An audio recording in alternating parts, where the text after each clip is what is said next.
Euro Asian और American gold Finch बहुत मशहूर हैं और महंगी भी हैं। पाकिस्तान में इनका रुझान कम है। पाकिस्तान में सबसे ज्यादा पाले जाने वाली फिंच ज़ेब्रा फिंच है।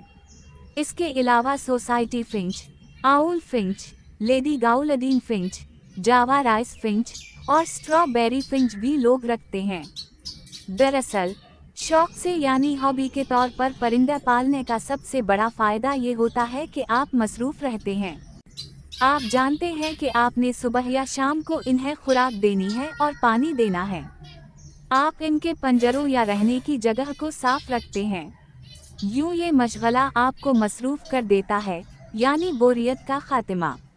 जब कोई जोड़ा गुजो या नेस्टिंग बॉक्स में जाता है तो आपको इश्तियाक होता है कि अब फीमेल फिंच अंडे देगी। ये इश्तियाक नाकामी और मायूसी को ख़त्म कर देता है। फिर आप हर रोज़ या हर दूसरे रोज़ बॉक्स को देखते हैं कि अंडे हुए या नहीं। ये आपकी मायूसी में उम्मीद जगाता है। बच्चे निकलने पर जो खुशी हासिल होती है वो नफ्सियात में अनबिसात भर देती है। याद रहे, बाजार में नेस्टिंग घास फूस दस्तयाब होता है।